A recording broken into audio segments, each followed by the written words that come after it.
আল্লাহ তাআলা আরেক জায়গায় বলেন, ওয়ালা ইন সাআলতাহুম মান খালাকাহুম লায়াকুলুন্নাল্লাহ। আপনি যদি তাদের জিজ্ঞাসা করেন তাদের স্রষ্টাকে, কে তাদেরকে সৃষ্টি করেছে, তার তো বলবে না এমনিই হয়ে গেছি, প্রাকৃতিকভাবে হয়েছি, বরং কি বলবে, লায়াকুলুন্নাল্লাহ, অবশ্যই অবশ্যই আমাদের স্রষ্টা হলেন আল্লাহ। তাহলে আল্লাহ তাআলার অস্তিত্বের ব্যাপারে তাদের কি দৃঢ় বিশ্বাস ছিল, কিন্তু তারা এমন কিছু আল্লাহ তাআলার সাথে শিরিক করত যার কারণে তাদের এই বিশ্বাস মূল্যহীন হয়ে গেছে, কোনো দাম নেই। আবার নবীজি এক জায়গায় বলেন, আবু জেহেল আল্লাহ তাআলার কাছে দোয়া করেছে, আল্লাহ তাআলা আবু জেহেলের দোয়াও কবুল করেছেন। বদরের দিন সকালবেলায় আবু জেহেল আল্লাহ তাআলার কাছে দোয়া করে বলে, আল্লাহ, আজকে যারা হকের উপরে আছে, সত্যের উপরে আছে, আপনি তাদেরকে বিজয় দান করেন। নবীজি বলেন, আল্লাহ তাআলা আবু জেহেলের দোয়া কবুল করেছে। বদরের দিন যারা হকের উপরে ছিল, সত্যের উপরে ছিল, আল্লাহ তাআলা তাদেরকেই বিজয় দান করেছে। তাহলে নবীজিকে শুনিয়ে শুনিয়ে আল্লাহ তাআলার কাছে বলার উদ্দেশ্য হলো নবীজিকে কষ্ট দেওয়া। সে কেমন যেন নবীজিকে বলতে চায়, আসলে উপযুক্ত আমি ছিলাম, তা তোমার কাছে আল্লাহ তাআলা পাঠাইছে। ও কেমন যেন আল্লাহর কাছে বলে, আল্লাহ, আমি কত প্রভাবশালী মানুষ, আমার পেছনে কত লোক আছে, আমার সম্পদের অভাব নাই, আমার মতো লোক থাকতে আপনি ওনার কাছে কোরআন নাজিল করলেন, এটা কেমন হইল? এর আগে আমারে পাথর মেরে শেষ করে দিলেন না কেন? অনেক মানুষ আছে আর একজনের সাথে তার শত্রুতার প্রয়োজন নাই, তার প্রতিবেশী, তার বন্ধু, তার পরিচিত জনের উন্নতি অগ্রগতি, তার প্রতি তার অন্তরে হিংসার বীজ বপন করে দেয়, অটোমেটিক শত্রু হয়ে যায়। হয় কি হয় না? অনেক সময় তো মানুষ অনেকের উন্নতি দেখা বলে, এই লোকটার এই অবস্থা হইল, আরে আল্লাহ, এই লোকটা এরকম হইল, এই দৃশ্য দেখার আগে, এ কথা শোনার আগে আমি মরলাম না কেন? এরকম বলে না অনেকে?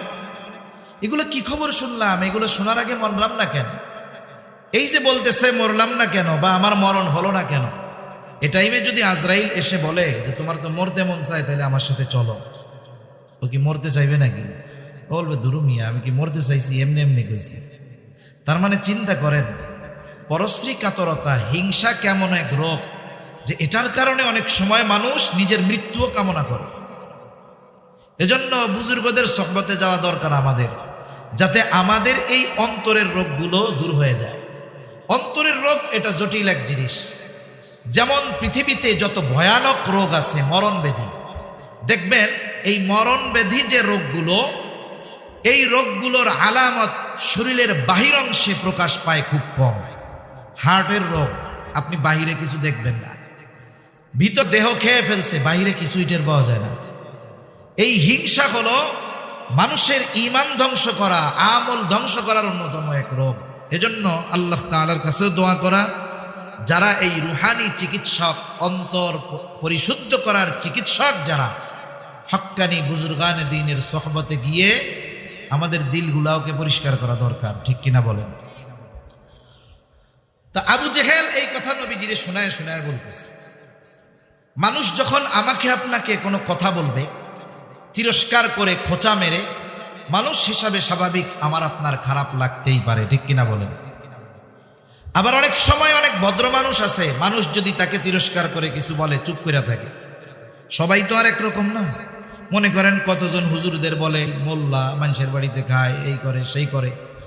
দেখবেন কিছু মানুষ আছে শরীফ মানুষ, উনি খালি শুনে, কিছু বলে না, মাথা নিচু করে চলে আসে। আবার অনেক সময় অনেকে আছে যে তিনি খুব ভদ্র, সাথে আছে এক বন্ধু, এটা খুব চেতা। এখন ওই ভদ্র মানুষকে কেউ যদি তিরস্কার করে, সে যদিও কিছু না বলে, কিন্তু সাথে যে শক্তিশালী বন্ধু, সে চুপ করে বসে থাকে না, প্রতিবাদ করে বলে, মিয়া, আমার বন্ধুটারে ভদ্র পাইছো, এই জন্য কিছু কও না, আমারে বইলা দেখতা, সাইজ করে দিতাম, ঠিক কিনা বলেন? জাহেল, মূর্খ, অজ্ঞ কোন ব্যক্তিকে উদ্দেশ্য করে কিছু বলে, আল্লাহর বান্দা চুপ করে থাকে, এটা তার দুর্বলতা নয়।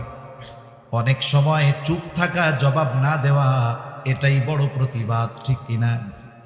এজন্য রহমানের বান্দাদের যত গুণাবলী আছে, এর মধ্যে একটা গুণ আল্লাহ তাআলা বলেন, ওয়াইদা খাতাবাহুমুল জাহিলুনা ক্বালু সালামা। আবু জেহেল নবীজিকে শোনায় শোনায় কথা বলে, নবীজি কিছু বলেন না।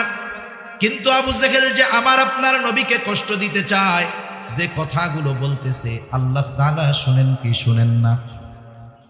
নবী ঠিক কিছুই বলেন নাই, কিন্তু আল্লাহ তাআলা জবাব পাঠায় দিলেন আমার আপনার নবীর জবান দিয়ে।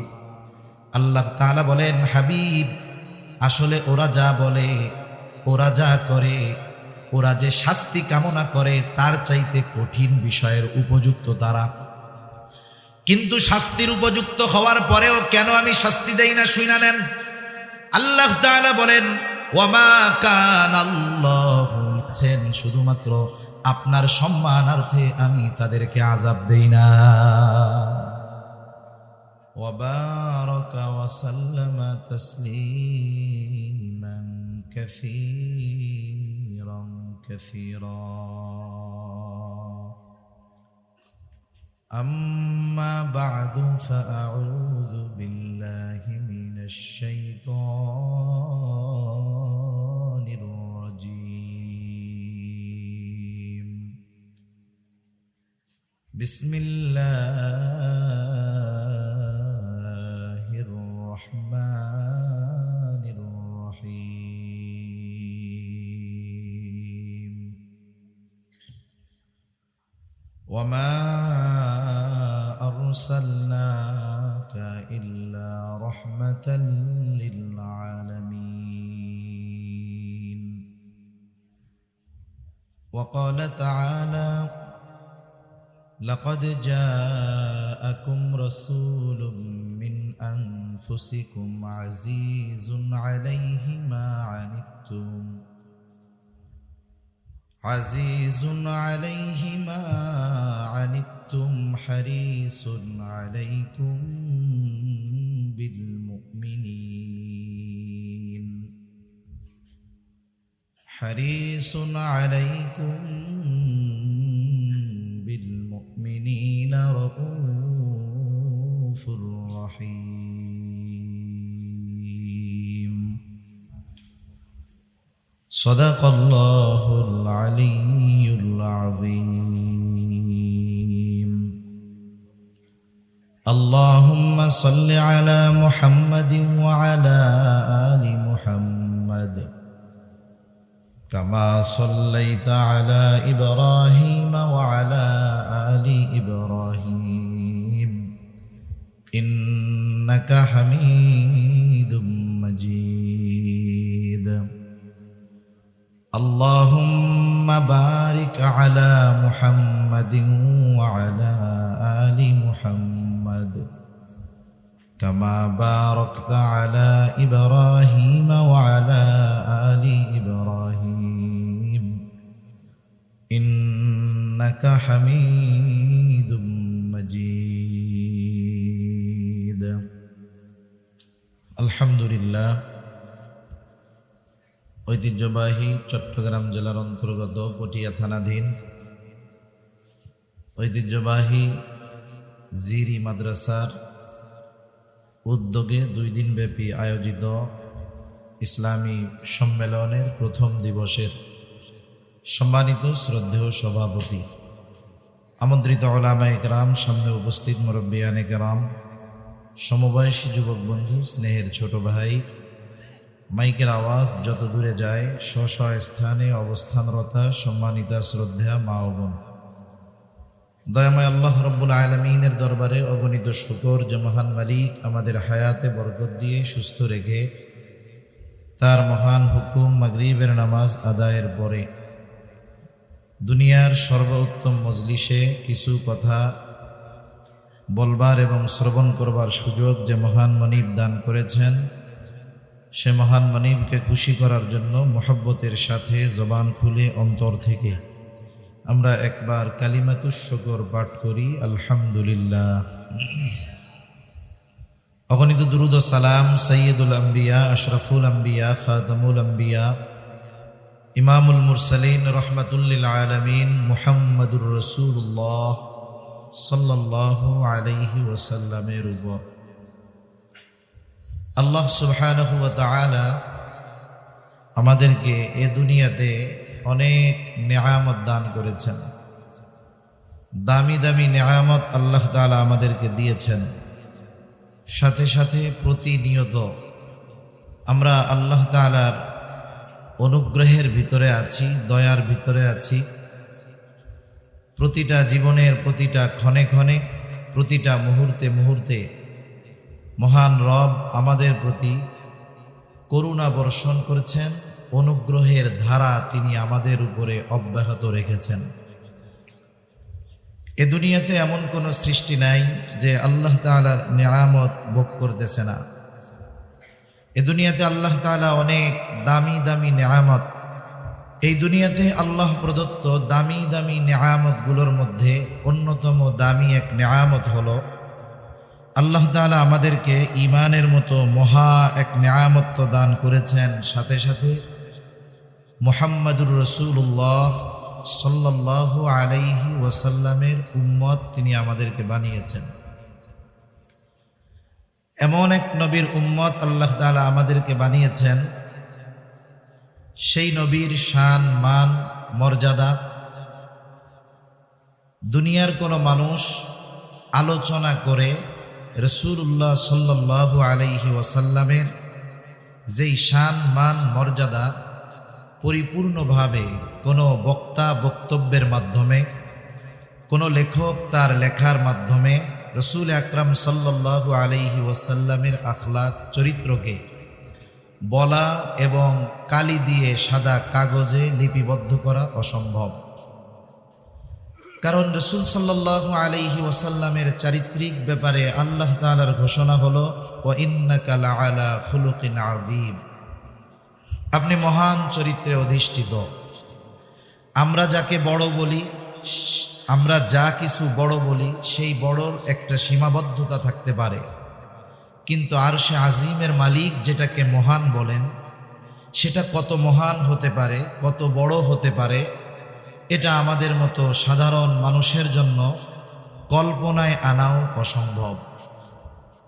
শুধু তাই না, এমন এক নবীর উম্মত আল্লাহ তাআলা আমাদেরকে বানিয়েছেন যে এই পৃথিবীতে এমন একটা মুহূর্ত অতিবাহিত হয় না যেই মুহূর্তে আল্লাহ তাআলার নামের সাথে সাথে আমার আপনার নবীজির নাম উচ্চারিত হয় না। এই পৃথিবীর প্রতিটা মুহূর্তে আল্লাহ তাআলার নামের সাথে মুহাম্মাদুর রাসূলুল্লাহ সাল্লাল্লাহু আলাইহি ওয়াসাল্লামের নাম উচ্চারিত হতে থাকে। যেমন মুসলিম বিশ্বে সর্বপ্রথম ফজরের আজান শুরু হয় ইন্দোনেশিয়া থেকে নিয়ে, এভাবে একেবারে চলতে থাকে আফ্রিকার দেশ মৌরিতানিয়া পর্যন্ত। ইন্দোনেশিয়া থেকে নিয়ে মৌরিতানিয়ার এই সময়ের দূরত্ব হলো 9 ঘন্টা। তার মানে ইন্দোনেশিয়াতে যখন সুবহে সাদিক হয়, ফজরের ওয়াক্ত হয়, তার ঠিক 9 ঘন্টা পরে ওই মৌরিতানিয়ায় ওখানে ফজরের ওয়াক্ত হয়। তাহলে ইন্দোনেশিয়া থেকে শুরু হলো ফজরের আজান।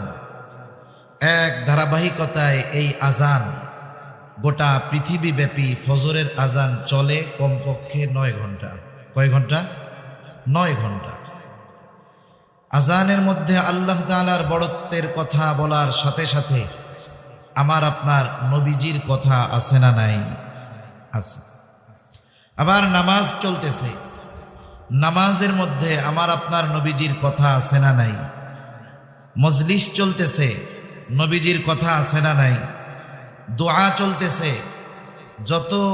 যত বিনয়ের সাথে দোয়া করা হোক না কেন, যেই দোয়ার মধ্যে দুরূদ শরীফ নাই, আল্লাহ তাআলার কাছে ওই দোয়া পৌঁছাবে না। তাহলে জীবনের প্রতিটা পারতে পারতে আল্লাহ তাআলা রাসূল আকরাম সাল্লাল্লাহু আলাইহি ওয়াসাল্লামের আলোচনাকে রেখে দিয়েছেন। এজন্য আল্লাহ তাআলা বলেন ওয়া রাফা'না লাকা যিকরাক, আমি আপনার স্মরণকে, আপনার আলোচনাকে সমুন্নত করে দিয়েছি। সুবহানাল্লাহ। যেখানেই আল্লাহ সেখানেই আলোচনা হয় মুহাম্মাদুর রাসূলুল্লাহ সাল্লাল্লাহু আলাইহি ওয়াসাল্লামের। কেন হবে না? কারণ আল্লাহ তাআলা আমার আপনার নবীজির সম্মান ওই পর্যন্ত পৌঁছিয়ে দিয়েছেন। আমার আপনার নবীর আগে এ দুনিয়াতে 1 লক্ষ মতান্তরে 2,24,000 নবী রাসূল আগমন করেছেন। অনেক বড় বড় নবী দুনিয়ায় এসেছেন। আল্লাহ তাআলা আমার আপনার নবীর আগে কোন নবীকে গোটা সৃষ্টি জগতের জন্য নবী হিসাবে পাঠান নাই। আমার আপনার নবীর আগে যত নবী এ দুনিয়াতে এসেছেন, সব নবী কোনো না কোনো বংশের জন্য নবী, কোনো না কোনো গোত্রের জন্য নবী, কোনো না কোনো এলাকার জন্য নবী, কিন্তু গোটা পৃথিবী তথা গোটা সৃষ্টি জগতের জন্য আল্লাহ তাআলা আমার আপনার নবীর আগে কাউকে নবী বানিয়ে পাঠান নাই। কোরআনুল কারীমের মধ্যে আল্লাহ তাআলা কয়েকজন নবীর কথা এরকম বলছেন। যেমন আল্লাহ তাআলা বলেন, ওয়া ইলা আদিন আখাহুম হুদা, আদ গোত্রের জন্য আল্লাহ তাআলা তাদের ভাই হুদ আলাইহিস সালামকে নবী হিসাবে প্রেরণ করেছেন। ওয়া ইলা সামুদা আখাহুম সালেহা, আল্লাহ তাআলা সামুদ গোত্রের জন্য তাদের ভাই সালেহ আলাইহিস সালামকে নবী হিসাবে প্রেরণ করেছেন। ওয়া ইলা মাদিয়ানা আখাহুম শুআইবা, আল্লাহ তাআলা বলেন তিনি মাদিয়ানবাসীর জন্য তাদের ভাই শুআইব আলাইহিস সালামকে নবী হিসাবে প্রেরণ করেছেন। কত বড় জলিলুল কদর পয়গম্বর মুসা আলাইহিস সালাম আল্লাহ তাআলার সাথে সরাসরি কথা বলতেন। কোরআনুল কারীমে এককভাবে সবচেয়ে বেশি বার মুসা আলাইহিস সালামের নাম উল্লেখ হয়েছে। ওয়া কাল্লামাল্লাহু মুসা তাকলিমা, এত বড় জলিলুল কদর পয়গম্বর হযরত ঈসা আলাইহিস সালাম, আল্লাহ তাআলা তার মাধ্যমে তার কুদরতের বহির্প্রকাশ ঘটিয়েছেন। পিতাবিহীন তিনি দুনিয়াতে এসেছেন। আল্লাহ তাআলা এবং কুদরত তার মাধ্যমে বহির্প্রকাশ করিয়েছেন। শুধু তাই না, যখন ঈসা আলাইহিস সালাতু ওয়াস সালাম মাতৃকোলে ছিলেন, দুগ্ধপোষ্য শিশু, যে কথা বলতে পারে না, কিছু বোঝে না, ওই অবস্থায় মুসা আলাইহিস সালামের জবান থেকে কথা বের করেছেন কে? আল্লাহ তাআলা মুসা ঈসা আলাইহিস সালামকে একেবারে সদ্য ভূমিষ্ঠ শিশু জবান খুলে দিয়েছে, মানুষের সামনে কথা বলছে। আদম আলাইহিস সালাতু ওয়াস সালাম আল্লাহ তাআলা বলেন, খলাকতু বিয়াদাইয়া, আমি নিজের হাতে সৃষ্টি করেছি। আদম আলাইহিস সালামের ব্যাপারে আল্লাহ তাআলা বলেন তিনি মানব কুলের পিতা, কিন্তু সব মানুষের জন্য নবী না। ইব্রাহিম আলাইহিস সালাতু ওয়াস সালাম কত জলিলুল কদর পয়গম্বর, তিনি আমাদের নাম রেখেছেন মুসলমান, মুসলিম মিল্লাতের পিতা তিনি। আল্লাহ তাআলা বলেন, মিল্লাতা আবিকুম ইব্রাহিম হুয়া সাম্মাকুমুল মুসলিমিন, তিনি সব মুসলমানদের পিতা, তবে সব মুসলমানের জন্য নবী না। কিন্তু আমার আপনার নবীর ব্যাপারে আল্লাহ তাআলা বলেন, আপনি বলেন, কুল ইয়া আইয়ুহান নাসু ইন্নী রাসূলুল্লাহি ইলাইকুম জামিআ, আপনি বলেন আমি তোমাদের সকলের জন্য আল্লাহ তাআলার পক্ষ থেকে প্রেরিত রাসূল, প্রেরিত হয়েছি। তাহলে আমার আপনার নবী কোন গোত্র, কোন বংশ, শুধুমাত্র আরবের জন্য নবী নয়। আল্লাহ তাআলা জানিয়ে দেন আমার আপনার নবী হলেন সকলের জন্য নবী। এই সকলের জন্য নবী দ্বারা কি শুধু এই পৃথিবীবাসী তাদের জন্য নবী, বা শুধুমাত্র মানুষ? আমার আপনার নবী কি শুধু তাদের জন্য নবী? বিষয়টা এমন নয়, বরং গোটা সৃষ্টিকুলের সকলের জন্য নবী হলেন আমার আপনার নবী। নবীজির আগে সব নবীর নবুয়াতির একটা পরিব্যাপ্তি ছিল, এরিয়া ছিল, নির্দিষ্ট সীমানা ছিল, গণ্ডি ছিল। কারণ দেখা গেছে পৃথিবীতে এক সময় একাধিক নবী ছিলেন, পাশাপাশি এলাকায় তারা অবস্থান করতেন। কিন্তু আমার আপনার নবীজির নবুয়াতির পরিব্যাপ্তি কত দূর! আমার আপনার নবীজির নবুয়তের পরিব্যাপ্তি হলো তত দূর, আল্লাহ তাআলার রবুবিয়তের বিস্তৃতি যত দূর। তার মানে যেই জায়গার রব আল্লাহ, সেই জায়গার নবী রহমত মুহাম্মাদুর রাসূলুল্লাহ। পবিত্র কোরআনুল কারীমের সর্বাধিক পাঠিত সূরা সূরা ফাতিহা। সূরা ফাতিহা এমন এক সূরা প্রত্যেক নামাজের প্রতি রাকাতে লাগে। ইমামের পেছনে যখন পড়া হয়, ইমামের কেরাতি মুসল্লির কেরাত, তখন আমরা পড়ি না, তখন ইমামেরটা শুনি। একা যখন সুন্নাত পড়ি, নফল পড়ি, তখন প্রতি রাকাতে সূরা ফাতিহা নিজে পড়ি। সূরা ফাতিহার শুরুতেই আমরা বলি আলহামদুলিল্লাহি রাব্বিল আলামিন। সকল প্রশংসা আল্লাহর জন্য। আল্লাহকে বলে যিনি জগৎ সমূহের রব। আলম এক বচন, আলামিন বহু বচন। তার মানে আল্লাহ তাআলা বলেন জগৎ একটা নয়, অগণিত জগৎ আছে। মহাকাশ নিয়ে যারা গবেষণা করে, মাঝে মধ্যে দেখবেন তারা বলে এত আলোকবর্ষ দূরে একটা নতুন গ্রহের সন্ধান পাওয়া গেছে, নতুন একটা আলম, নতুন একটা জগতের সন্ধান পাওয়া গেছে। গোটা পৃথিবীব্যাপী তোলপাড় সৃষ্টি হয়ে যায় যে পৃথিবীবাসী নতুন করে একটা স্থানের সন্ধান পেয়েছে, ওই জায়গায় মানব বসতি স্থাপন করা হবে। তাহলে নতুন একটা আলম তথা জগতের সন্ধান পায়, গোটা পৃথিবীতে তোলপাড় সৃষ্টি হয়ে যায়। কিন্তু আল্লাহ তাআলা ১৫০০ বছর আগে আল্লাহ তাআলা কোরআনুল কারীম নাজিল করে জানিয়ে দিলেন যে শোনো, এই জগৎ শুধু একটা জগৎ এমনটা নয়, বরং এই পৃথিবী একটা জগৎ এমনটা নয়, বরং আরো অগণিত জগৎ যিনি সৃষ্টি করেছেন তিনি কে? অগণিত জগৎ। যেই আল্লাহ জগৎ সমূহের রব, সেই আল্লাহ কোরআনুল কারীমের মধ্যে ঘোষণা দেন ওয়ামা আরসালনাকা ইল্লা রাহমাতাল লিল আলামিন। আল্লাহ তাআলা বলেন শুধুমাত্র আমি আপনাকে জগৎ সমূহের জন্য রহমত হিসাবে প্রেরণ করেছি। তার মানে যত জগৎ আছে সব জগতের রব প্রতিপালক আল্লাহ, আর যত জগৎ আছে সব জগতের জন্য রহমত হলেন মুহাম্মাদুর রাসূলুল্লাহ। গোটা সৃষ্টি জগতের মধ্যে শুধু এই পৃথিবী না, পৃথিবী তো মহাকাশের নিচে। পৃথিবীর অবস্থানটা কেমনে ব্যাখ্যা করা যায়?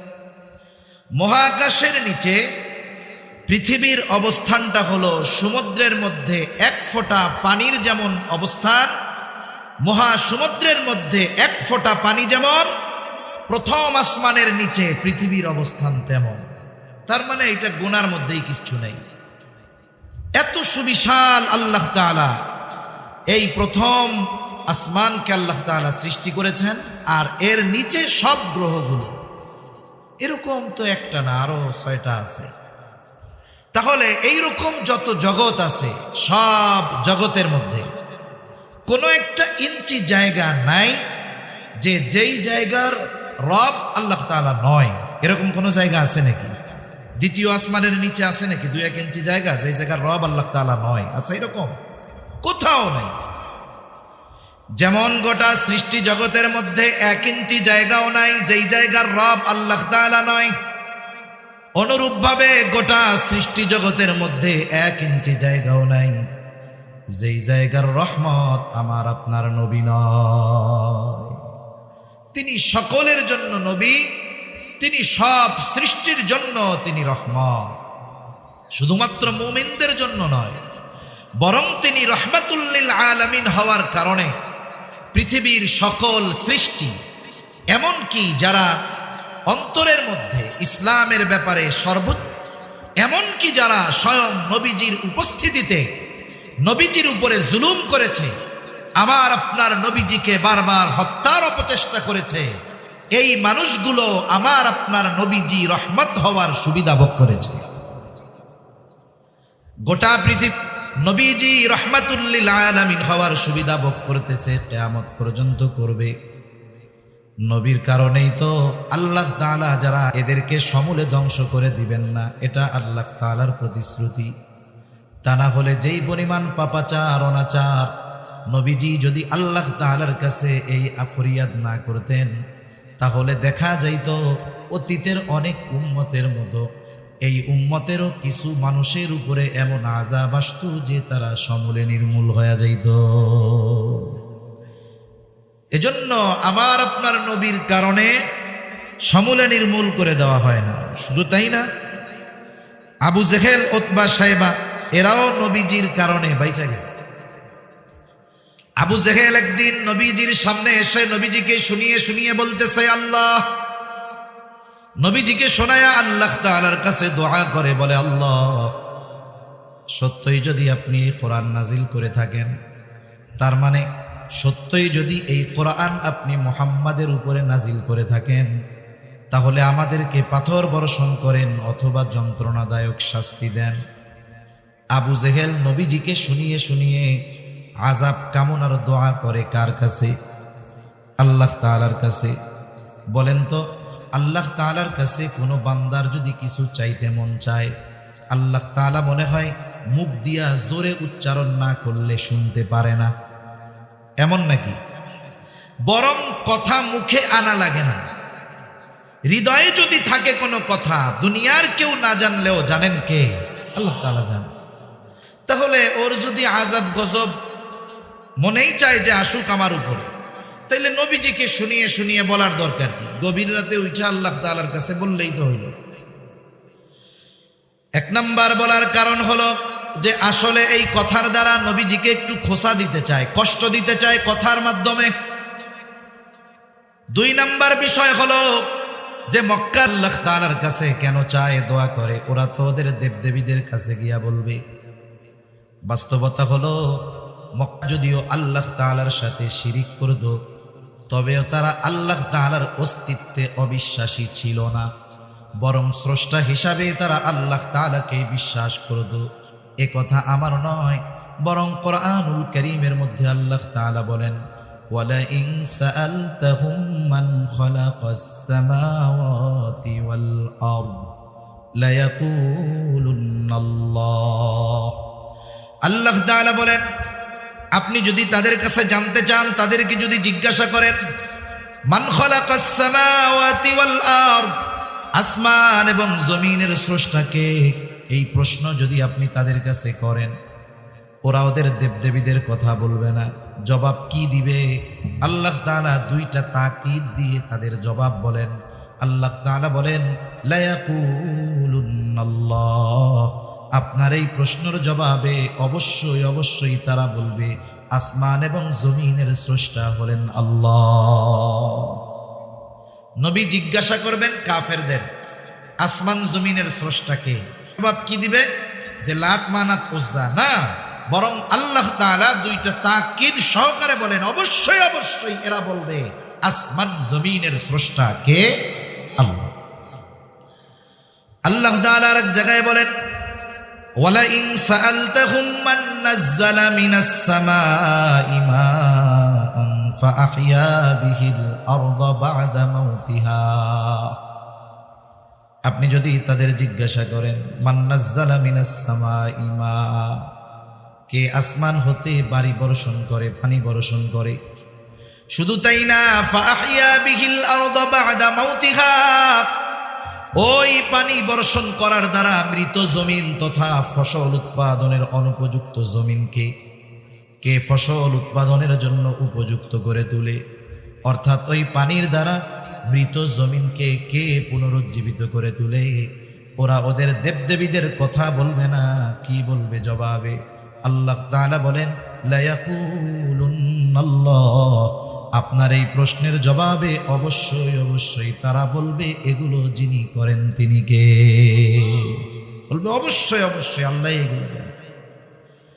আল্লাহ তাআলা এক জায়গায় বলেন, ওয়ালা ইন সাআলতাহুম মান খালাকাহুম লায়াকুলুন্নাল্লাহ, আপনি যদি তাদের জিজ্ঞাসা করেন তাদের স্রষ্টাকে, কে তাদেরকে সৃষ্টি করেছে, তার তো বলবে না এমনিই হয়ে গেছি, প্রাকৃতিক ভাবে হয়েছি, বরং কি বলবে? লায়াকুলুন্নাল্লাহ, অবশ্যই অবশ্যই আমাদের স্রষ্টা হলেন আল্লাহ। তাহলে আল্লাহ তাআলার অস্তিত্বের ব্যাপারে তাদের কি দৃঢ় বিশ্বাস ছিল, কিন্তু তারা এমন কিছু আল্লাহ তাআলার সাথে শিরিক করত যার কারণে তাদের এই বিশ্বাস মূল্যহীন হয়ে গেছে, কোনো দাম নেই। আবার নবীজি এক জায়গায় বলেন, আবু জেহেল আল্লাহ তাআলার কাছে দোয়া করেছে, আল্লাহ তাআলা আবু জেহেলের দোয়াও কবুল করেছেন। বদরের দিন সকালবেলায় আবু জেহেল আল্লাহ তাআলার কাছে দোয়া করে বলে, আল্লাহ, আজকে যারা হকের উপরে আছে, সত্যের উপরে আছে, আপনি তাদেরকে বিজয় দান করেন। নবীজি বলেন, আল্লাহ তাআলা আবু জেহেলের দোয়া কবুল করেছে। বদরের দিন যারা হকের উপরে ছিল, সত্যের উপরে ছিল, আল্লাহ তাআলা তাদেরকেই বিজয় দান করেছে। তাহলে নবীজিকে শুনিয়ে শুনিয়ে আল্লাহ তাআলার কাছে বলার উদ্দেশ্য হলো নবীজিকে কষ্ট দেওয়া। সে কেমন যেন নবীজিকে বলতে চায়, আসলে উপযুক্ত আমি ছিলাম, তা তোমার কাছে আল্লাহ তাআলা পাঠাইছে। ও কেমন যেন আল্লাহর কাছে বলে, আল্লাহ, আমি কত প্রভাবশালী মানুষ, আমার পেছনে কত লোক আছে, আমার সম্পদের অভাব নাই, আমার মতো লোক থাকতে আপনি ওনার কাছে কোরআন নাজিল করলেন, এটা কেমন হইল? এর আগে আমারে পাথর মেরে শেষ করে দিলেন না কেন? অনেক মানুষ আছে আর একজনের সাথে তার শত্রুতার প্রয়োজন নাই, তার প্রতিবেশী, তার বন্ধু, তার পরিচিত জনের উন্নতি অগ্রগতি, তার প্রতি তার অন্তরে হিংসার বীজ বপন করে দেয়, অটোমেটিক শত্রু হয়ে যায়। হয় কি হয় না? অনেক সময় তো মানুষ অনেকের উন্নতি দেখা বলে, এই লোকটার এই অবস্থা হইল, আরে আল্লাহ, এই লোকটা এরকম হইল, এই দৃশ্য দেখার আগে, এ কথা শোনার আগে আমি মরলাম না কেন? এরকম বলে না অনেকে? এগুলো কি খবর শুনলাম, এগুলো শোনার আগে মরলাম না কেন? এই যে বলতেছে মরলাম না কেন বা আমার মরণ হলো না কেন, এ টাইমে যদি আজরাইল এসে বলে যে তোমার তো মরতে মন চায়, তাহলে আমার সাথে চলো, ও কি মরতে চাইবে নাকি? ও বলবে, দুরু মিয়া, আমি কি মরতে চাইছি? এমনি এমনি কইছি। তার মানে চিন্তা করেন, পরশ্রী কাতরতা, হিংসা কেমন এক রোগ যে এটার কারণে অনেক সময় মানুষ নিজের মৃত্যুও কামনা করে। এজন্য বুজুর্গদের সোহবতে যাওয়া দরকার আমাদের, যাতে আমাদের এই অন্তরের রোগগুলো দূর হয়ে যায়। অন্তরের রোগ এটা জটিল এক জিনিস। যেমন পৃথিবীতে যত ভয়ানক রোগ আছে, মরণ ব্যাধি, দেখবেন এই মরণ ব্যাধি যে রোগগুলো, এই রোগগুলোর আলামত শরীরের বাহির অংশে প্রকাশ পায় খুব কম। হার্টের রোগ আপনি বাহিরে কিছু দেখবেন না, ভিতর দেহ খেয়ে ফেলছে, বাহিরে কিছুই টের পাওয়া যায় না। এই হিংসা হলো মানুষের ঈমান ধ্বংস করা, আমল ধ্বংস করার অন্যতম এক রোগ। এজন্য আল্লাহ তাআলার কাছে দোয়া করা, যারা এই রুহানি চিকিৎসক, অন্তর পরিশুদ্ধ করার চিকিৎসক, যারা হক্কানি বুজুর্গানে দ্বীনের সোহবতে গিয়ে আমাদের দিলগুলাওকে পরিষ্কার করা দরকার, ঠিক কিনা বলেন? তা আবু জেহেল এই কথা নবীজিরে শোনায় শোনায় বলতেছে, মানুষ যখন আমাকে আপনাকে কোনো কথা বলবে, তিরস্কার করে, খোঁচা মেরে, মানুষ হিসাবে স্বাভাবিক আমার আপনার খারাপ লাগতেই পারে, ঠিক কিনা বলেন? আবার অনেক সময় অনেক ভদ্র মানুষ আছে, মানুষ যদি তাকে তিরস্কার করে কিছু বলে চুপ করে থাকে। সবাই তো আর একরকম না। মনে করেন কতজন হুজুরদের বলে মোল্লা, মানুষের বাড়িতে খায়, এই করে সেই করে। দেখবেন কিছু মানুষ আছে শরীফ মানুষ, উনি খালি শুনে, কিছু বলে না, মাথা নিচু করে চলে আসে। আবার অনেক সময় অনেকে আছে যে তিনি খুব ভদ্র, সাথে আছে এক বন্ধু, এটা খুব চেতা। এখন ওই ভদ্র মানুষকে কেউ যদি তিরস্কার করে, সে যদিও কিছু না বলে, কিন্তু সাথে যে শক্তিশালী বন্ধু, সে চুপ করে বসে থাকে না, প্রতিবাদ করে বলে, মিয়া, আমার বন্ধুটারে ভদ্র পাইছো, এই জন্য কিছু পাও না, আমারে বইলা দেখতা, সাইজ করে দিতাম, ঠিক কিনা বলেন? জাহেল, মূর্খ, অজ্ঞ কোন ব্যক্তিকে উদ্দেশ্য করে কিছু বলে, আল্লাহর বান্দা চুপ করে থাকে, এটা তার দুর্বলতা নয়। অনেক সময় চুপ থাকা, জবাব না দেওয়া, এটাই বড় প্রতিবাদ, ঠিক কিনা? এজন্য রহমানের বান্দাদের যত গুণাবলী আছে, এর মধ্যে একটা গুণ আল্লাহ তাআলা বলেন, ওয়াইদা খাতাবাহুমুল জাহিলুনা ক্বালু সালামা। আবু জেহেল নবীজিকে শোনায় শোনায় কথা বলে, নবীজি কিছু বলেন না, কিন্তু আবু জেহেল যে আমার আপনার নবীকে কষ্ট দিতে চায়, যে কথাগুলো বলতেছে আল্লাহ তাআলা শুনেন কি শুনেন না? নবী ঠিক কিছুই বলেন নাই, কিন্তু আল্লাহ তাআলা জবাব পাঠায়া দিলেন আমার আপনার নবীর জবান দিয়ে। আল্লাহ তাআলা বলেন, হাবিব, আসলে ওরা যা বলে, ওরা যা করে, ওরা যে শাস্তি কামনা করে তার চাইতে কঠিন বিষয়ের উপযুক্ত তারা। কিন্তু শাস্তির উপযুক্ত হওয়ার পরেও কেন আমি শাস্তি দেই না শুইনা নেন। আল্লাহ তাআলা বলেন, ওয়ামা কানাল্লাহু, শুধুমাত্র আপনার সম্মানার্থে আমি তাদেরকে আযাব দেই না। তাহলে আবু জেহেল, উতবা, সায়েবা সহ এরা শাস্তির উপযুক্ত, শাস্তি পাওয়ার মতো কথা কাজ সবকিছু করার পরেও আল্লাহ তাআলা আযাব কেন দেন নাই? বলে আপনি আছেন এই জন্য দেই নাই। কেন দেই নাই? বলে আপনি তো রাহমাতুল লিল আলামিন, আপনি এই পৃথিবীতে আছেন আর শাস্তি দেব, আযাব দিব, এটা হতে পারে না, কারণ আযাব আর রহমত একসাথে থাকতে পারে। এজন্য অতীতে যত নবীর উম্মতদেরকে আল্লাহ তাআলা শাস্তি দিয়েছেন, এমনটা কখনো হয় নাই আল্লাহ আযাব দিয়েছেন আর ওই জায়গায় ওই নবী উপস্থিত আছে, এমনটা হয় নাই। আগে আল্লাহ তাআলা ওই নবীকে তার নবুয়তির এরিয়ার বাইরে নিরাপদে সরায় নিছেন, এরপরে আল্লাহ তাআলা আযাব দিয়েছেন। তাহলে আদ গোত্রের নবী হুদ আলাইহিস সালাম, আল্লাহ শাস্তি দিতে চাইলেন, হুদ নবীকে সরায় নিলেন। ইউনুস আলাইহিস সালাম যেই জায়গার নবী সরায় নিলেন, শুআইব আলাইহিস সালামকে সরায় নিলেন, সালেহ আলাইহিস সালামকে সরায় নিলেন। উনি ওনার নবুয়তির এরিয়ার বাইরে চলে গেল। বলেন তো আমার আপনার নবীকে কোথায় সরায় নিবে? কারণ সরানোর মতো 1 ইঞ্চি জায়গা গোটা সৃষ্টি জগতের কোথাও নাই, কারণ আমার আপনার নবী হলেন রহমাতুল লিল আলামিন। আমার আপনার নবীর সম্মান আর শাস্তি পায় নাই নগদে, নাইলে ওরা যা করছে শাস্তির উপযুক্ত ছিল। তাহলে যে কথা থেকে গেলাম, নবীজি রহমাতুল লিল আলামিন হওয়ার এই সুবিধা শুধু মুমিনরাও ভোগ করতেছে, ঠিক কিনা বলেন? আবার দেখেন এই উম্মতের জন্য নবীজির কেমন দয়া, আল্লাহ তাআলা তার অন্তরটাকে কত নরম বানায় দিয়েছে, অন্তরের মধ্যে কত রহমত, কত দয়া ভরপুর করে দিয়েছে। আব্দুল্লাহ ইবনে আমর ইবনুল আস রাদিয়াল্লাহু তাআলা আনহু থেকে বর্ণিত, নবীজি কোরআন থেকে তিলাওয়াত করলেন যা আল্লাহ তাআলা ইব্রাহিম আলাইহিস সালামের ব্যাপারে নাজিল করেছেন। কোরআনে কি নাজিল করেছেন? আল্লাহ কোরআনুল কারীমের 13তম পারা সূরা ইব্রাহিমের মধ্যে আল্লাহ তাআলা ইব্রাহিম আলাইহিস সালাম তার গুনাহগার উম্মতের জন্য ক্ষমা চেয়ে আল্লাহ তাআলার কাছে দোয়া করেছেন। ওই দোয়ার কথাটাই আল্লাহ তাআলা কোরআনে জানিয়ে দিয়ে বলেন, রব্বি ইন্নাহুন্না আযলালনা কাসীরাম মিনান নাস ফামান তাবিআনি ফাইন্নাহু মিন্নী ওয়া মান আসানি ফাইন্নাকা গফুরুর রহিম। ইব্রাহিম আলাইহিস সালাম বলেন, ও রব, এই প্রতিমাগুলো, এই মূর্তিগুলো অধিকাংশ মানুষকে পথচ্যুত করে ফেলেছে। ফামান তাবিআনি ফাইন্নাহু মিন্নী, যে আমার আনুগত্য করেছে সে তো আমার দলভুক্ত। আমান আসানি, যে আমার আনুগত্য করে নাই, যদিও করে নাই, যদিও মানে নাই, তথাপিও তো ইব্রাহিম আলাইহিস সালামের উম্মত। কারণ আমার আপনার নবীজির নবুয়তির পরে কিয়ামত পর্যন্ত যত মানুষ আসবে, যত মানুষ আছে, যত মানুষ দুনিয়া থেকে চলে গেছে, যে যে ধর্মের অনুসারী হোক না কেন, সকল মানুষই আমার আপনার নবীজির উম্মত। অনেক সময় এমনটা হয় যে বাধ্য সন্তানের চাইতে মা বাবা অবাধ্য সন্তানকে নিয়ে চিন্তিত বেশি থাকে, দোয়া তার জন্য বেশি করে, তার কথা মানুষের কাছে বেশি বলে। সন্তান অবাধ্য কিন্তু তার জন্য বেশি চিন্তিত থাকে। কেন? বলে মোহাব্বতের কারণে।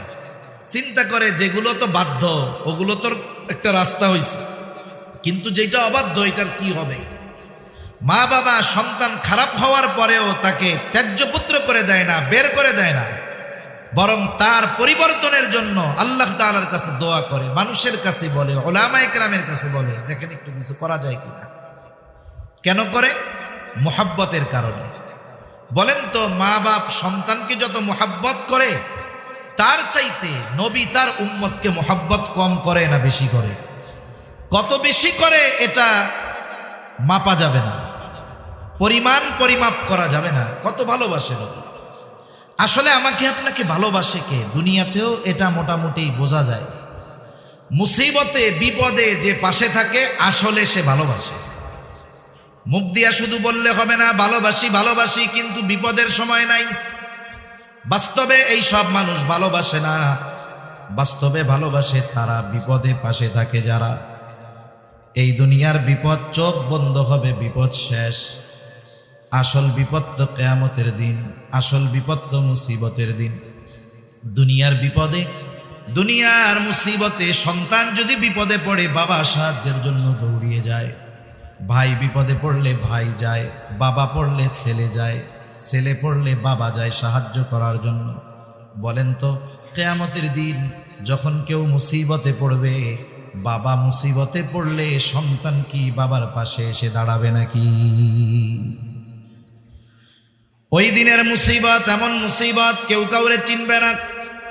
আল্লাহ তাআলা বলেন, ইয়াউমা ইয়াফিরুল মারউ মিন আখিহি ওয়া উম্মিহি ওয়া আবিহি ওয়া সাহিবাতিহি ওয়া বানিহি লিকুল্লি ইমরিইন মিনহুম ইয়াউমা ইযিন শা'নুন ইউগনি। কিয়ামতের দিন ভাই ভাইয়ের থেকে পলায়ন করবে, ওয়া উম্মিহি ওয়া আবিহি, পিতা মাতার থেকে পলায়ন করবে, ওয়া সাহিবাতিহি ওয়া বানিহি, স্ত্রী সন্তানদের থেকে পলায়ন করবে। দুনিয়ায় একটা বাবা 14 ঘন্টা 16 ঘন্টা 18 ঘন্টা ডিউটি করে, অনেকে দেশে করে অনেকে বিদেশে করে। সারাদিন পরিশ্রমের পর এই লোকটা যখন বাসায় ফিরে মা বাবার চেহারা দেখে, স্ত্রী সন্তানের চেহারা দেখার সাথে সাথে তার 16 ঘন্টা 18 ঘন্টার কষ্ট দূর হয়ে যায়। প্রবাসে যারা থাকে কত পরিশ্রম কষ্টের পরে বাসায় ফিরে মোবাইলে ফোন দেয়, এই সন্তানের চেহারাটা দেখতে যায়, একটু কথা বলে, মোবাইলের চেহারা দেখে সারাদিনের কষ্ট তার দূর হয়ে যায়। তার মানে দুনিয়ার কষ্ট দূর করার জন্য মানুষ স্ত্রীর চেহারা দেখে, সন্তানের চেহারা দেখে, মা বাবার সাথে কথা বলে, মা বাবার চেহারা দেখে। কিন্তু কিয়ামতের দিন ওই মুসিবত এমন মুসিবত, যেই দিন সন্তানের চেহারা দেখলে চিন্তা দূর হবে না, মা বাবার চেহারা দেখলে চিন্তা দূর হবে না, বরং ওই দিন মানুষেরা স্ত্রী সন্তানদের চেহারা দেখাটাকে আরো বড় মুসিবতের কারণ মনে করবে। এই জন্য একজন একজনের থেকে পালাতে থাকবে। সেই দিন সবাই নিজ চিন্তায় বিভোর থাকবে, চিন্তিত থাকবে সবাই। আমার আপনার নবীজিও চিন্তিত থাকবে, তবে সবাই চিন্তিত থাকবে নিজের জন্য, নবীজি চিন্তিত থাকবেন উম্মতের জন্য। কেমন চিন্তিত থাকবেন? একটা মানুষ যদি পেরেশানিতে থাকে, চিন্তায় থাকে, যত আরামের বিছানা দেওয়া হোক না কেন, শীতাতপ নিয়ন্ত্রিত ব্যবস্থা থাকুক না কেন, সে বিছানায় যখন শুয়ে পড়ে ঘুমের ট্যাবলেট খাইলেও তার ঘুম আসে না। পায়চারি করে, বাহিরে যায়, ছাদে যায়, হাঁটাহাঁটি করে, এক জায়গায় সে স্থির থাকতে পারে না। নবীজি কিয়ামতের দিন উম্মতের চিন্তায় এক জায়গায় থাকবেন না। নবীজি একবার চলে যাবেন হাউজে কাউসারের কাছে, না জানি তার কোনো উম্মত পানি পানে মাহরুম হয়ে যায়। আর একবার চলে যাবেন মিজানের কাছে, না জানি তার কোনো উম্মত ওজনে ধরা পড়ে যায়। আবার চলে যাবেন জাহান্নামের কাছে, না জানি কোনো উম্মতকে জাহান্নামে দিয়ে দেওয়া হয়। আর একবার চলে যাবেন পুলসিরাতের কাছে, না জানি কোনো উম্মত পুল পাড়ি দিতে ব্যর্থ হয়ে যায়। আবার উম্মতের জন্য সুপারিশ দরকার, আল্লাহ তাআলার কাছে চলে যাবেন সুপারিশ করার জন্য। সব নবী জান্নাত অভিমুখে রওনা হয়ে যাবে, জান্নাতের দোরগোড়ায় পৌঁছিয়ে যাবে, কিন্তু জান্নাতের দরজা বন্ধ। বলে খোলো না কেন? বলে যিনি আসলে খোলা হবে তিনি আসেন নাই। কোথায় তিনি? হাসরের ময়দানে। কি করতেছেন? উম্মতের চিন্তায় বিভোর। বলে নবী ততক্ষণ পর্যন্ত জান্নাত অভিমুখে রওনা হবে না, যতক্ষণ না তার ওই উম্মত যার অন্তরে যাররা পরিমাণ হলেও ঈমান ছিল, তার ব্যাপারে যতক্ষণ আল্লাহ তাআলার পক্ষ থেকে জান্নাতের নিশ্চয়তা না আসবে, ততক্ষণ পর্যন্ত আমার আপনার নবী নিজে জান্নাত অভিমুখে রওনা হবে না। তাহলে বাস্তবতা হলো মা বাবা কতটুকু ভালোবাসে তার চাইতে বেশি ভালো আমার আপনার নবী আমাকে আপনাকে বাসে। ইব্রাহিম আলাইহিস সালাম তার উম্মতকে ভালোবাসে, এই জন্য আল্লাহ তাআলার কাছে কেমন যেন বলতে চায়, ও রব, যারা আমার আনুগত্য করে নাই তারাও তো আমার উম্মত, ফা ইন্নাকা গফুরুর রহিম। কেমন যেন বলতে চায়, আপনি তো গফুর, আপনি তো রহিম, আপনি চাইলে আমার এই গুনাহগার উম্মত গুলাকেও মাফ করে দিতে পারে। وقال عيسى عليه السلام إن تعذبهم فإنهم عبادك وإن تغفر لهم فإنك أنت العزيز الحكيم। ঈসা আলাইহিস সালাম তার গুনাহগার উম্মতের জন্য আল্লাহ তাআলার কাছে দোয়া করে বলে, ইন তুআযিবুহুম ফাইন্নাহুম ইবাদুক, আপনি যদি তাদেরকে শাস্তি দেন তারা তো আপনারই বান্দা, ওয়া ইন তাগফির লাহুম ফাইন্নাকা আনতাল আজিজুল হাকীম, আর আপনি যদি তাদেরকে মাফ করে দেন, আরে আপনি তো আজিজ, আপনি তো হাকিম, আপনি মহাপরাক্রমশালী, মহাপ্রজ্ঞাময়। ঈসা আলাইহিস সালাম কেমন যেন বলে, আল্লাহ, আমার উম্মত আপনার গুনাহগার বান্দাগুলারে আপনি মাফ করে দেন। দুই নবী তার উম্মতের জন্য ক্ষমা চেয়ে আল্লাহ তাআলার কাছে দোয়া করছে। নবীজি উম্মতের কথা তো সব সময় অন্তরে আছে। যার বাবা মারা গেছে সব সময় অন্তরে বাবার কথা থাকে না? থাকে। কিন্তু যখন আরেকজনের বাবাকে দেখে বাবার কথা একটু তখন বেশি মনে পড়ে। নবীজি সব সময় উম্মতের চিন্তা করেন, কিন্তু দুই নবী যখন উম্মতের ব্যাপারে দোয়া করছে উম্মতের কথা একটু বেশি মনে পড়ে গেছে। এবার নবীজি কি করলেন? ফারাফা ইয়াদাইহি ওয়া ক্বালা আল্লাহুম্মা উম্মতি উম্মতি ওয়া বাকা। নবীজি দুই হাত উঁচু করলেন, দুই হাত উঁচু করে বলতেছেন, আল্লাহুম্মা উম্মতি আল্লাহুম্মা উম্মতি, আয় আল্লাহ আমার উম্মত আমার উম্মত। আর দুই চোখ দিয়ে অজরে পানি ঝরে পড়তেছে। নবীজি কান্না করেন আর এটা বলতেছেন, আমার উম্মত আমার উম্মত। আল্লাহ তাআলা জিবরাইল আলাইহিস সালামকে বলে, জিবরাইল যাও মুহাম্মাদের কান্নার কারণ জিজ্ঞাসা করো। জিবরাইল আলাইহিস সালাম চলে এসেছে, এসে জিজ্ঞাসা করে আপনার কান্নার কারণ কি? যদিও আপনার কান্নার কারণ আপনার মালিক জানে, এরপরেও তিনি শুনতে চায়। আরে আল্লাহ জানার পরে কেন শুনতে চায়? মাঝে মধ্যে আমি বলি, বৃহস্পতিবার বিকাল বেলায় মক্তবের বা হিফজখানার ছোট একটা বাচ্চা ওস্তাদের কাছে গেছে আসরের পরে, ওস্তাদের পাশে বসে শুধু কান্না করে, কিছু বলে না। ছোট বাচ্চা, বলেন তো বৃহস্পতিবারে কোনো মক্তবের বা হিফজখানার ছোট বাচ্চা যদি হুজুরের পাশে বসে কান্না করে, কি জন্য কান্না করে ওস্তাদকে বলার দরকার আছে নাকি? বলেন তো কেন কান্না করে? ছুটি চায়, বাসায় যেতে চায়, ওস্তাদও বুঝে, জিজ্ঞাসা করে কান্না করো কেন? এবার কান্নার গতি আরো বাইরে যায়।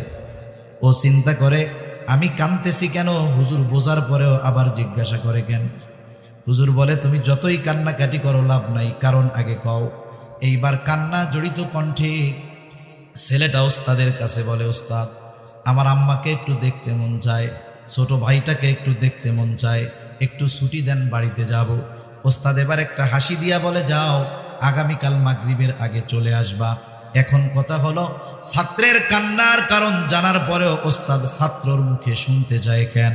বলে এটা হলো ওস্তাদ আর ছাত্রের মধ্যে মহব্বতের বহিঃপ্রকাশ।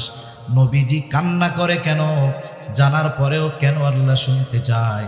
বলে এটা হলো আমার আপনার নবীর প্রতি আল্লাহ তাআলার ভালোবাসার বহিঃপ্রকাশ।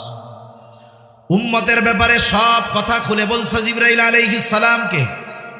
জিবরাইল আলাইহিস সালাম গিয়ে বলে, আল্লাহ আপনার হাবিবের কান্নার কারণ তার উম্মত। আল্লাহ তাআলা বলে, যাও আমার হাবিবকে মুহাম্মদকে গিয়া জানায় দাও, অচিরেই আমি তাকে তার উম্মতের ব্যাপারে সন্তুষ্ট করব, অসন্তুষ্ট করব না। আল্লাহ তাআলা কোরআনুল কারীমের মধ্যে সূরাতুদ দুহার মধ্যে বলেন, ওয়ালা সাউফা ইউতিকা রাব্বুকা ফাতারদা, অচিরেই আপনার রব আপনাকে এমন কিছু দিবেন যে আপনি খুশি হয়ে যাবেন। এই আয়াতের তাফসিরে এই হাদিসটা আসছে, আর এর জবাবে নবী বলেন, আমি ততক্ষণ পর্যন্ত খুশি হব না যতক্ষণ আমার সব উম্মতকে আল্লাহ মাফ করবে না। তাহলে নবীজির প্রতি আমাদের প্রতি নবীজির ভালোবাসা কেমন, এটা বোঝার জন্য দুনিয়ার কোনো মানুষের স্বাক্ষর দরকার নাই, আরো অনেক হাদিস উপমা দেওয়া যাবে। অল্প সময়ের মধ্যে শুধু আল্লাহ তাআলার কথাটা বইলা শেষ করে দেই। কারণ দুনিয়ার অনেক মানুষ আছে, হাজার মানুষের বিপরীতে একজনের কথাকে গ্রহণযোগ্য ধরা হয়। হাজার মানুষ একদিকে আর এক ব্যক্তি একদিকে, ঠিক কিনা বলেন? আল্লাহ রাব্বুল আলামিন স্বয়ং নিজে জানিয়ে দেন নবীজির আমাদের প্রতি কত মায়া, কত দয়া, কত মোহাব্বত, কত ভালোবাসা। আল্লাহ তাআলা সেই কথা কোরআনুল কারীমের মধ্যে বলেন, লাকাদ জাআকুম রাসূলুম মিন আনফুসিকুম আজিজুন আলাইহি মা আনিতুম হারিসুন আলাইকুম বিল মুমিনিনা রাউফুর রহিম। আল্লাহ তাআলা বলেন, তোমাদের মধ্য থেকে তোমাদের জন্য এমন একজন রাসূল এসেছেন। কেমন সেই রাসূল? আল্লাহ তাআলা এক নাম্বার বলেন, আজিজুন আলাইহি মা আনিতুম, তোমাদের জন্য যেটা কষ্টের সেটা তার জন্য কষ্টের। তার মানে তিনি হলেন সমব্যথী। তোমরা যেটাতে কষ্ট পাও তিনিও সেটাতে কষ্ট পায়। এটা আবার কেমন কথা? আমার হাত কেটে গেছে, আমার পা কেটে গেছে, হাত ভেঙে গেছে, কষ্ট তো আমি পাবো, আপনি কেমনে পাবেন? এই যে একজনের কষ্টে আরেকজন যে কষ্ট অনুভব করে, এটার মূল কালেকশন হলো মোহাব্বত, ভালোবাসা।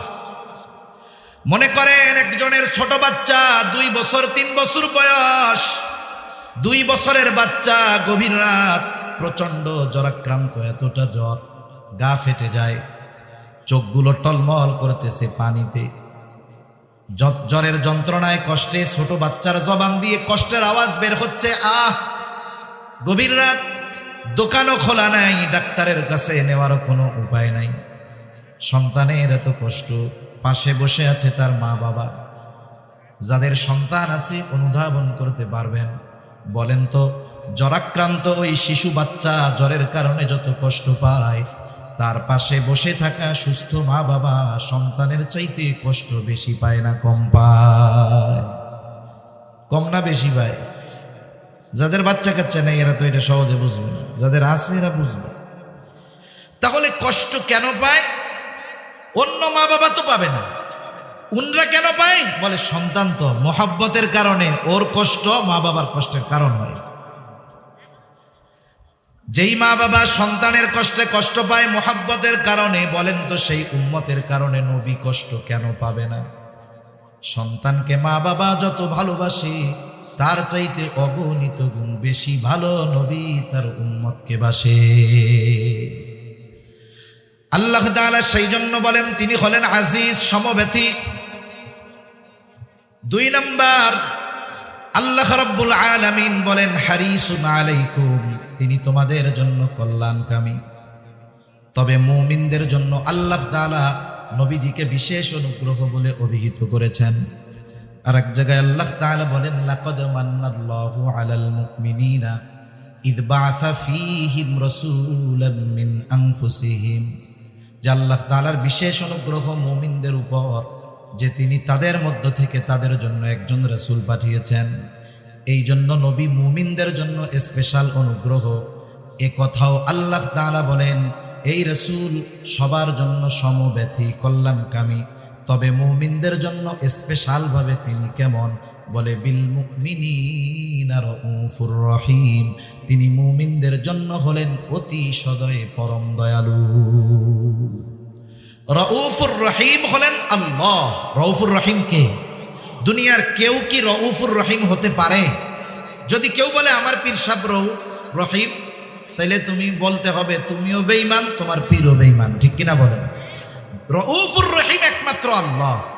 ওই রাউফুর রহিম আল্লাহ, অতি সদয় পরম দয়ালু ওই মালিক নবীজির তার মুমিন উম্মতদের প্রতি কেমন দয়া, মায়া, মোহাব্বত, ভালোবাসা, এটা বোঝানোর জন্য স্বয়ং নিজের গুণবাচক শব্দ আমার আপনার নবীজির সাথে আল্লাহ ব্যবহার করেছেন। সুবহান। এ কথার দ্বারা এতটুকুই বোঝা যায় যে আসলে আমার আপনার নবীর উম্মতের প্রতি কেমন মায়া। শুধু যে মুমিনদের প্রতি নবীজির এই মায়া ছিল তা নয়, গোটা সৃষ্টি জগতের সকল মখলুকের প্রতি নবীজির মায়া ছিল, দয়া ছিল, ঠিক কিনা বলেন? এজন্যই তো আল্লাহ তাআলা আমার আপনার নবীকে রহমাতুল্লিল আলামিন হিসাবে অভিহিত করেছেন। আমাদের প্রতি নবীজির যেই মোহাব্বত, এই মোহাব্বত আমাদেরকে অনুধাবন করতে হবে।